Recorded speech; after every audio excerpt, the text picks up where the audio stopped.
It shouldn't be possible, but somehow it was. The craziest Russian skyscrapers, the White House, subway tunnels that go on forever, and 4 miles of completed progress from end to end.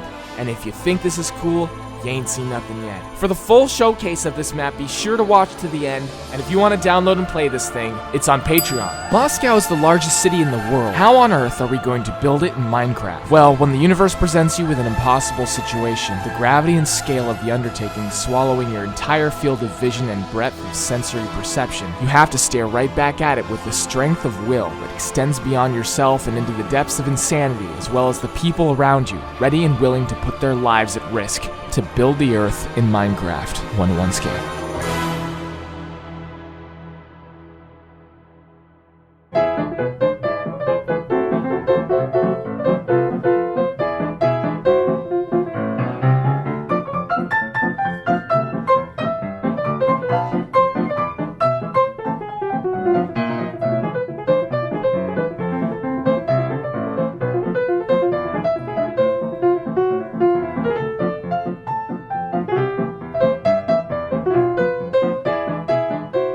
But it's not that simple. Let's zoom in on Google real quick. We have Street View, which is good, but see this? There's no 3D model. This is how we measure height and search for other clues, and we don't have it. The biggest metropolis in Europe, and it doesn't have 3D models for the buildings. Oh, well, if you go into Google Earth Pro, there's like 7 of them, whatever. This isn't the first time Moscow has been absent 3D Google Earth models. 40,000 years ago was also one of these times, the first discovery of modern human bones dating to this period. But it's difficult to describe the state of Russia in this time period because Russia is an absurdly large state. At any other period in history, we're talking about 7 to 30 different nation or peoples, depending on how you slice it. Like, we turn back the clock to Paleolithic Siberia. There's nothing. The people living there aren't even hoarding animals, so they have taken a passion to pottery. But this wouldn't stay the same forever. In some of these regions, they would eventually discover nomadic pastoralism, which is not what you think it is. It's herding animals with no permanent residence in irregular patterns to find fresh fields to graze. They would eventually become so good at this that they didn't just become an advanced civilization, but an empire, emerging as the governing body of Scythia in the 8th century BC. The Scythians. I played them on Rome Total War, I love them. The Scythians ruled their territory for 1,000 years, but not much is known about them. And you would think a 1,000-year empire stretching across Eurasia would leave a noticeable amount of evidence, and they did, but the biggest reason for the mystery is that they never had written language. Therefore, the most we know about them is documented by the civilizations who had written language neighboring them, like the Greeks and the Chinese. Apparently, they were passionate, energetic, intense. I mean, knowing Russia, what a surprise. So how did Scythia even exist? How does an empire have no written language? They had one civilizational superpower: metallurgy. Sounds like allergy. This in concert with the fact that they had castes, the lower ones basically living in poverty and economic servitude to the higher castes. Watch for this, it might be a recurring pattern. All while providing weapons to their forces. Unfortunately, this is in concert with rising social inequality between the castes, leading to an eventual splintering effect of Scythia and separate civilizations referred to as Lesser Scythia. In addition to the slow disappearance of the nomadic tradition made Scythia appear more or less like its civilizational neighbors and adversaries. All this splintering and fractioning primed it for its complete apocalypse as a recognizable state in 200 AD when the invading Goths sacked the remaining Scythian civilizations. No, not Goths, the historical ones, the Germanic people. No, not German Goths. Look, you know what I mean. Okay, so the Goths run Russia until the Huns came and kicked their asses in a bid to control the territory. Then the Eurasian Avars did the same thing, all while the Slavic tribes in the area start consolidating into a central mass. This became known as Kievan Rus, which became the most prosperous European state at the time. We see Vladimir the Great, Yaroslav the Wise, the induction of Orthodox Christianity, and the first written legal code. But attacks from the nomadic Turkish tribes and pressure from the other developing Slavic states at the time caused Kievan Rus to wane, culminating in a final blow of the Mongol invasion that disintegrated the state and tallied a death count for half the population of all of Russia. Those invaders, the descendants of Genghis Khan, later known as Tatars, formed what's known as the Golden Horde, which pillaged Russia and ruled over them for 2 centuries. This was not a golden age, to be sure. I don't know why they used the word golden. But all the while this is going on, Moscow starts consolidating power and asserting itself as a rallying point for the reformation of Russia as an independent state. But then the plague hit. But we were okay, because Russia isn't as cramped as Europe was, and they have better hygiene, so they were hit less hard and recovered faster. The Golden Horde eventually challenged Moscow in a bid for power over the territory and lost hard. So many hards. Everyone's hard. And lost hard in the Battle of Kulikovo, which was a turning point in Tatar dominance over Russia and eventually led to the independence of Russia, which declared itself a Tsardom. and then an empire. This period of expansion was all thanks in part to Ivan the Terrible, his descendants, and Peter the Great. Sweden got wrecked by Peter in the Great Northern War, annexed Prussia, and even reached the gates of Berlin. But after the 7 Years' War, most of these conquests were returned to Prussia in what was thought to be a period of relative peace until a short man in a funny hat decided one day he would take over Europe with the power of his big brain. At the height of Napoleonic strength, they invaded some really exotic locations, including Cairo, Egypt, and Moscow, or at least an attempt. They won throughout Russia, all the way to Moscow, but here they hit the breaking point. The Russian defenders were too obstinate, and Napoleon underestimated the Russian winter. The defeat and winter cold decimated 95% of the Napoleonic army. They routed Napoleon all the way back to Paris, ending the Napoleon Empire. And it's actually funny that you mention this, because about a century later, an angry man with a funny mustache decided one day he would take over Europe with the power of fascism. At the height of Nazi strength, they invaded some really exotic locations, including Moscow, or at least an attempt. They won throughout Russia all the way to Moscow, but here they hit the breaking point. The Russian defenders were too obstinate, and Hitler underestimated the Russian winter. Apparently, Hitler didn't learn from history, so he was doomed to repeat it. What a f***ing noob. But we're getting ahead of ourselves. While the parallels are striking, Russia in 1812 isn't quite the same as Russia in 1944. And what I mean by that is after World War I, the Russian public was upset and distrustful after high casualties and rising costs, so they forced Nicholas II to abdicate, then executing him and his family in a democratic revolution shortly after turned communist thanks to Vladimir Lenin, which led to a civil war between the Red Communist Army versus the anti-communist White Army, who were eventually defeated, sealing the deal on the Soviet Union as we knew them in the 20th century. Yes! Ha-ha! Oh, that was great. So let's clear up a misconception about gulags. People in the West generally think the communist project went wrong with detaining dissidents with Joseph Stalin. Well, I mean, people who even know anything about this. Most people on the street couldn't even name a single book if asked. So if you're watching this, good job. And think that Vladimir Lenin, the guy who started the initial communist uprising, was a good guy. We have a statue of him in Seattle. But this is simply not true. Lenin and his Bolsheviks created a special imprisonment system for anyone socially dangerous, disruptive, suspicious, or disloyal, whose deeds and thoughts were not contributing to the strengthening of the dictatorship of the proletariat. This, naturally, includes anyone who simply verbalizes that they don't want a communist system. So the Bolsheviks rounded up dissidents to be sent to the Gulag, which usually coincided with people in the village who were the most successful farmers that provided all the food. Those who were not imprisoned as dissidents had all their food production seized by the Bolsheviks to feed their armies with nothing given in return, culminating in the Russian famine of 1921. It turns out that when you imprison all the people who actually make the food, 5 million Russians and Ukrainians end up starving to death. Go figure. But the system definitely expanded under Stalin. Naftali Frankel, one of the Gulag prisoners, started suggesting a number of productivity improvement proposals at the camp he was at. An example being linking inmates' food rations to the rate of work production. This system would often kill weaker prisoners in weeks and significantly increased casualty results. This guy's bloodstream is 100% malice. Maybe he came out of Satan's asshole or something, but whatever the case, high-ranking communist officials caught the attention of what was going on and graduated him from inmate to camp commander and eventually high official in the proletariat. You can see where all this is heading. It ramps up to Joseph Stalin's Great Purge. This starts in his Red Army and eventually spans to the entire country, in which they execute or imprison classes even moderately more wealthy than the peasant class, including kulaks. There was ethnic cleansing. They even executed communist Bolsheviks who held slightly differing views on policy. Over 1 million people perished during this time frame. After World War II and the death of Stalin in 1953, the Soviet Union denounced this period and immediately began cooling down the whole shoot anyone who disagrees thing. This lean towards liberalism became known as the Khrushchev thaw, but living there as a dissident was still no picnic. Spying, harassment, and all manner of economic and social consequences were headed your way for public disagreement. Sound familiar? This got worse after the era of Nikita Khrushchev as leader and went back to imprisonment and deportations in the 1970s and onward. One of the most famous being Alexander Solzhenitsyn, who was secretly working on the Gulag Archipelago, which fully details the horrors of the Gulag system as an ex-inmate himself, who had no choice but to publish his work worldwide after the KGB seized his manuscripts and deported him from the country. But it wasn't all gloom and doom. The Soviet Union kicked ass in space, getting the first person in space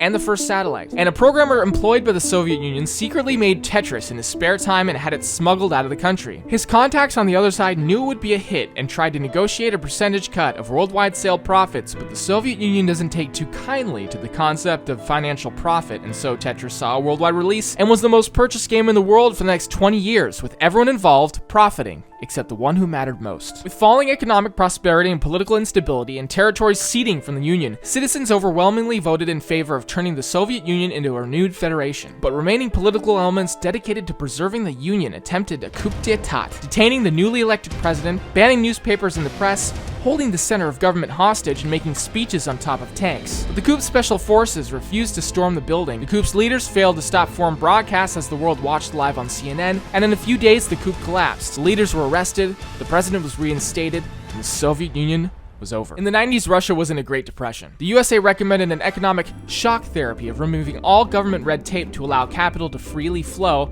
and this can work sometimes, but in this case, the oligarchs who rose to power from this, instead of hiring workers and sustaining businesses and jobs, just fled the country with the money. Yeah, it was rough. Putin was sworn in 2000 AD, and even though they're supposed to have two-term presidential limits like the US, the country's been finding excuses to bring him back for a third term and a fourth term and a seventh term, and currently he's signed up to be president for another 12 years. He must really like living in the Dom Pravitelstva Rossiyskoi Federacji, or the Russian White House. So we built it in Minecraft for him. There you go, Putin. We also made a ton of other shit, like this.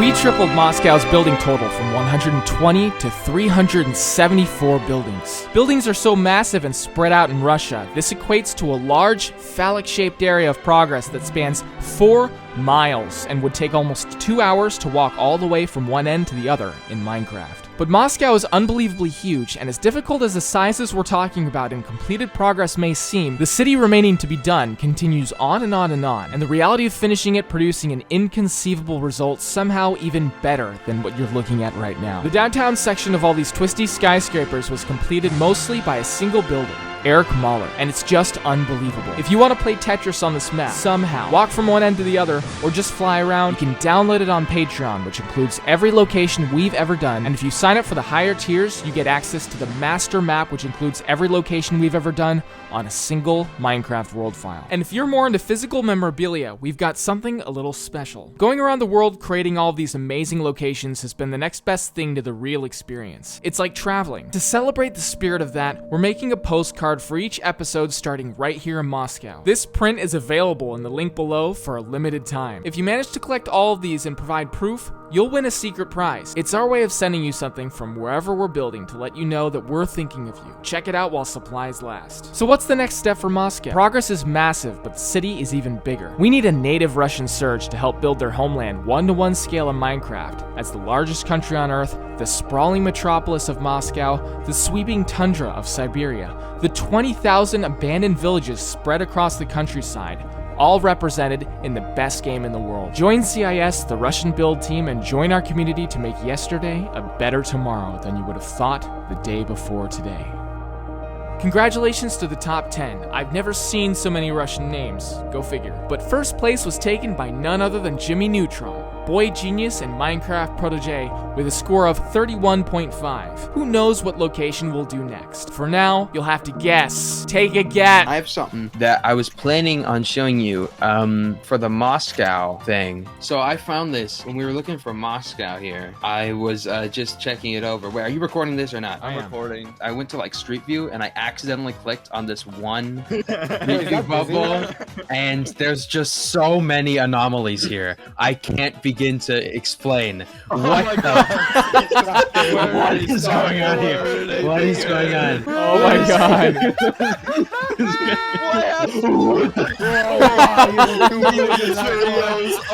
That Chernobyl radiation has like a larger radius than I thought.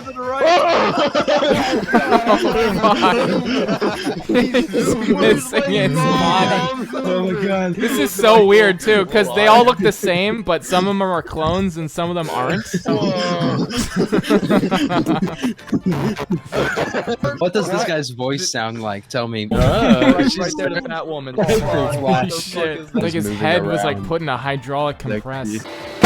Wait, he's prepping to take a shit. Okay, I thought he was dancing.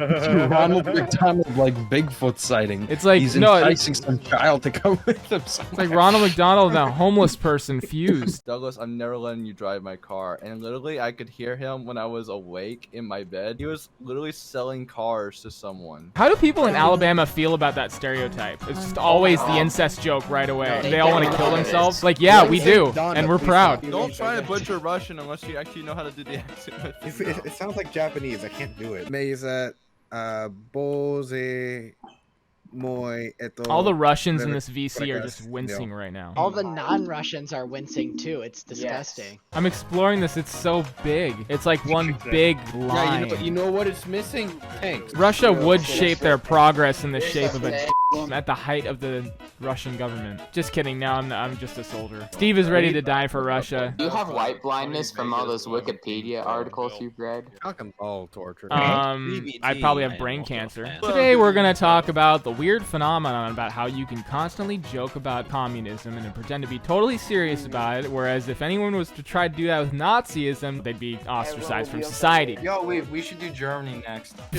should do, guys, come here. There's a white Putin. As opposed to a brown Putin or a black. Pippen, what are you running away from? Like, you're always running away from something, but I don't know. My responsibility. I've been wandering Moscow for like an hour now, and there's still stuff I haven't seen. It's amazing. Kilometer sounds like something that's like full of estrogen. You don't want those kilometers, man. They give you titties and shit, man. Just doesn't sound very masculine. You say kilometers Right. per hour instead of Eagles per, you big nuggets. Yeah, bitch, it's a fucking mile. It's manly. Peter Pavlensky, why I nailed my scrotum to Red Square.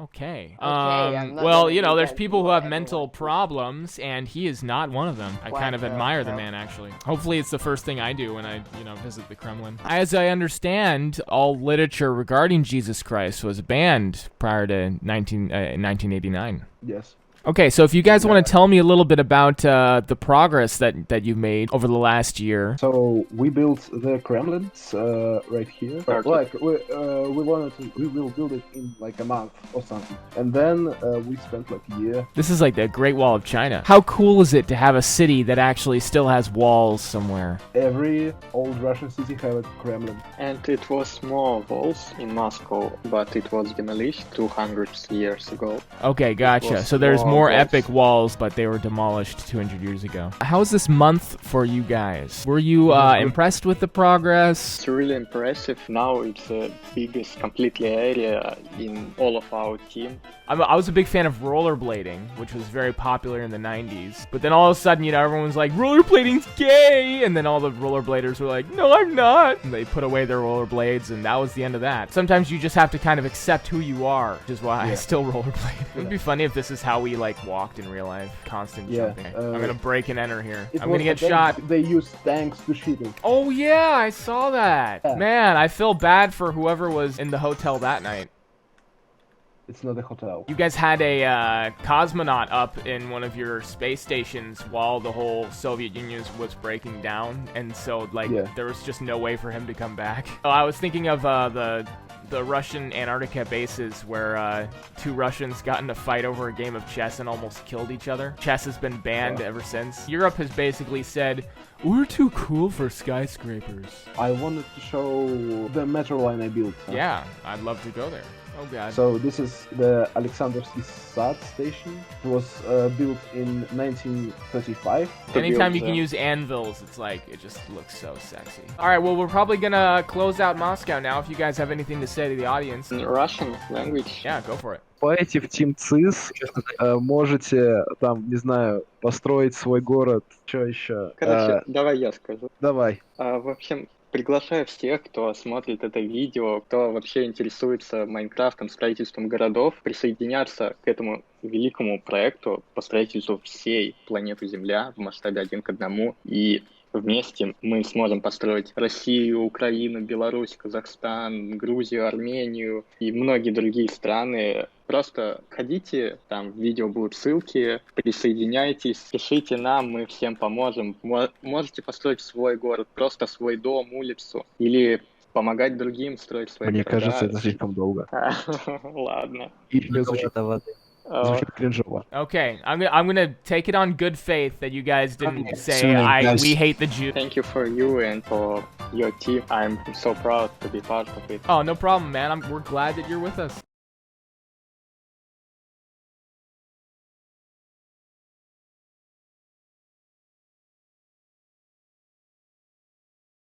Minecraft is coming out with a new update, the sex update! And in new update, you can f any Minecraft mob except these 10. The ones you can't f are creepers! They'll explode on your face, like my uncle! Zombies, they'll give you the rotten foreskin. Baby villagers, oh yeah, beta test! To hear the full in-depth recording, go to patreon.com/PippenMC.